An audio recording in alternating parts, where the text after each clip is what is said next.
সকালে ঝটপট নাস্তা, বিকেলের হালকা খাবার, রাতে ডিনার কিংবা বাচ্চাদের স্কুল টিফিন সব ক্ষেত্রেই স্বাদে, পুষ্টিতে আর বৈচিত্র্যে একদম পারফেক্ট এক তৈরি খাবার চাই। কিন্তু সেটা যদি হয় একদম ঘরোয়া উপকরণে, কম খরচে আর অনন্য স্বাদের। হ্যাঁ, আজ আমরা বানাবো এক ভিন্ন স্বাদের সুস্বাদু ও মোলায়েম ক্রিমি ভেজিটেবল পরোটা। আসসালামু আলাইকুম এভরিওয়ান, চলুন তাহলে সম্পূর্ণ নতুন স্বাদে ক্রিমি ভেজিটেবল পরোটা তৈরি করে নেব। ক্রিমি ভেজিটেবল পরোটা তৈরির প্রথম ধাপে লুকিয়ে আছে এক মখমলের মতো নরম ও সুস্বাদু পরোটা তৈরির রহস্য।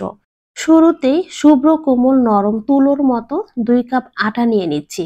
তার সঙ্গে 1 চিমটি লবণ, যা স্বাদকে বাড়িয়ে তুলবে, আর সামান্য চিনি, যা এনে দেবে সূক্ষ্ম মিষ্টতা। 1 টেবিল চামচ সয়াবিন তেল দিয়ে দিব। এবার ধীরে ধীরে মিশিয়ে নিতে হবে, যেন প্রতিটি দানার মাঝে মাখনের মতো মোলায়েম একটা ছোঁয়া লাগে।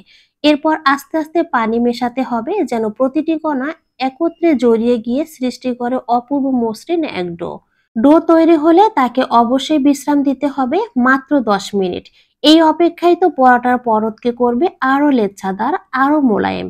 ঠিক যেন এক কামড়ে মুখ ভরে যাবে স্বাদ আর তৃপ্তিতে। আর এই ছোট ধৈর্যের ফলেই তৈরি হবে সম্পূর্ণ নতুন স্বাদে ক্রিমি ভেজিটেবল পরোটা। এখন তৈরি করে নেব ক্রিমি ভেজিটেবল। চুলায় একটি প্যান দিয়ে তাতে দিয়ে দিচ্ছি 1 টেবিল চামচ সয়াবিন তেল, সেই সাথে দিব 1 টেবিল চামচ রসুন কুচি। চুলার তাপমাত্রা লো হিটে রেখে এই রসুনগুলো সোনালী বর্ণ করে ভেজে নেব। তারপর নামিয়ে দিব কিছুটা পেঁয়াজ কুচি। এবার এই পেঁয়াজগুলো খুব ভালোভাবে নেড়ে মিষ্টি গন্ধ আর স্নিগ্ধ স্বাদ মিশিয়ে দেব পুরোপুরি তেলের সাথে। এর পরের পালা গাজরের। ঝলমল কমলা রঙের গাজর কুচি দিয়ে 1 মিনিটের জন্য নেড়ে নিতে হবে, যেন তার মিষ্টতা ঠিকঠাক বেরিয়ে আসে। এবার গাজরের সাথে হবে বাঁধাকপি কুচি, যার হালকা ক্রাঞ্চি স্বাদ পুরো রান্নায় যোগ করবে এক দারুণ বৈচিত্র্য।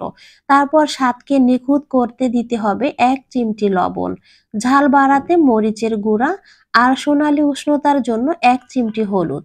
1 টেবিল চামচ চাট মশলা আর কাঁচামরিচ কুচি যোগ হবে, যা এনে দেবে ঝাঁঝালো এক মোহনীয় ঘ্রাণ। এই পর্যায়ে আসার আগেই সিদ্ধ করে রাখা আলুগুলো হাতে আলতো করে চটকে নিতে হবে, যেন এতে এক মাখনের মতো টেক্সচার আসে। এবার সেই আলুর মিশ্রণ ঢেলে দিতে হবে রান্না হওয়া সবজির মাঝে। আস্তে আস্তে মিশিয়ে নিতে হবে, যেন প্রতিটি কণা একসঙ্গে মিশে এক অনবদ্য স্বাদ তৈরি করে। টমেটোর সাথে এ সকল উপকরণগুলো মাত্র কয়েক মিনিটের মতো নেড়ে নেব। চুলার তাপমাত্রা একইভাবে লো হিটে থাকবে। কিন্তু এখানেই শেষ নয়। এই সবজির মিশ্রণকে দিতে হবে এক বিলাসবহুল ক্রিমি আবরণ। এর জন্য লাগবে 1 টেবিল চামচ তেল, 100 গ্রাম বাটার আর সামান্য পানি। আপনারা পানির পরিবর্তে দুধও ব্যবহার করতে পারেন, কিন্তু তাতে খরচ একটু বেশি হবে। প্রথমে প্যানে সামান্য তেল দিয়ে তাতে বাটার গলিয়ে নিতে হবে, যেন তার স্নিগ্ধতা পুরো রান্নায় ছড়িয়ে পড়ে। এরপর 1 টেবিল চামচ আটা দিয়ে আস্তে আস্তে নাড়তে হবে, যতক্ষণ না সেটা হালকা সোনালী হয়ে ওঠে।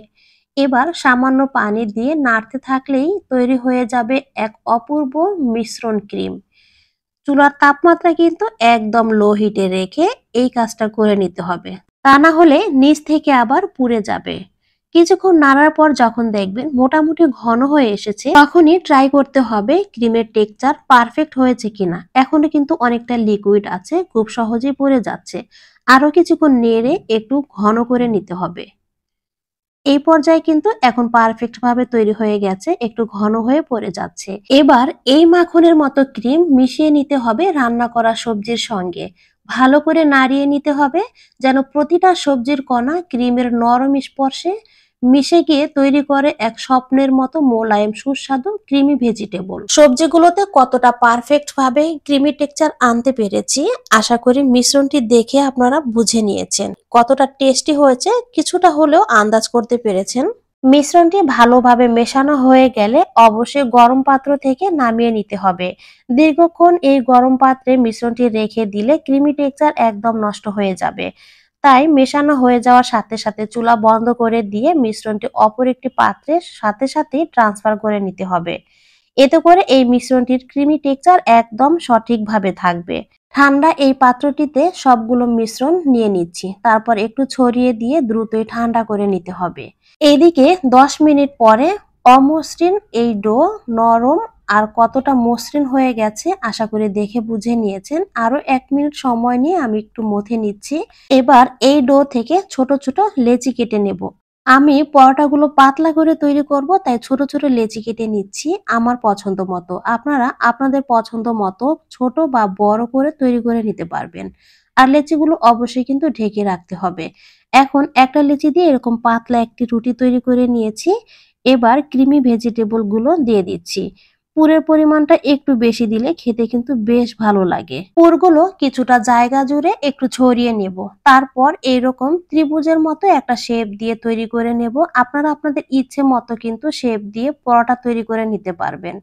এরপরে সামান্য একটু পানি নিয়ে চতুর্দিক থেকে ভালোভাবে সিল করে দেব। এভাবে পরোটা তৈরি করতে কিন্তু একদমই সহজ আর খুব দ্রুত সময় হয়ে যায়। যারা কখনই পরোটা তৈরি করেননি তারাও কিন্তু সহজেই এই পরোটা তৈরি করে নিতে পারবেন। চুলায় একটি প্যান দিয়ে তাতে দিয়ে দিচ্ছি পরিমাণ মতো কিছুটা সয়াবিন তেল। এখন সিল করে নেওয়া এই সাইডটাকে আগে ভেজে নেব। এই সাইডটা আগে ভাজলে হবে কি, এই পরোটাগুলো কোনোভাবে খুলে আসার চান্স থাকবে না। এরপরে একটু ঘুরিয়ে ঘুরে ভেজে নেব। প্রতিটা সাইড ঘুরিয়ে ঘুরে ভেজে নিলে হবে কি, প্রতিটা পরোটাই কিন্তু একদম ফুলকো হবে। চুলার তাপমাত্রা শুরু থেকে শেষ পর্যন্ত একইভাবে মিডিয়াম হিটে রেখে এই পরোটাগুলো এরকম লাল করে ভেজে নিচ্ছি। তাহলে প্রতিটা পরোটা এরকম ফুলে উঠবে আর খেতেও কিন্তু বেশ লাগবে। একইভাবে সবগুলো পরোটা আমি ভেজে নিয়েছি। রোজ রোজ একইভাবে রুটি পরোটা না খেয়ে ভিন্ন এই পদ্ধতিটি অবলম্বন করে ট্রাই করে দেখতে পারেন। আশা করি খুবই ভালো ফলাফল পাবেন। এই পরোটাগুলো এতটাই মজার হয় যে এগুলো খেতে আর কোনো কিচ্ছুর প্রয়োজন হবে না। আশা করি প্রতিটি ভিডিওর মতো আজকের ভিডিওটিও আপনাদের কাছে অনেক বেশি ভালো লেগেছে। আবারও সহজ আর নতুন কোনো রেসিপি নিয়ে আপনাদের সাথে কথা হবে। আল্লাহ হাফেজ।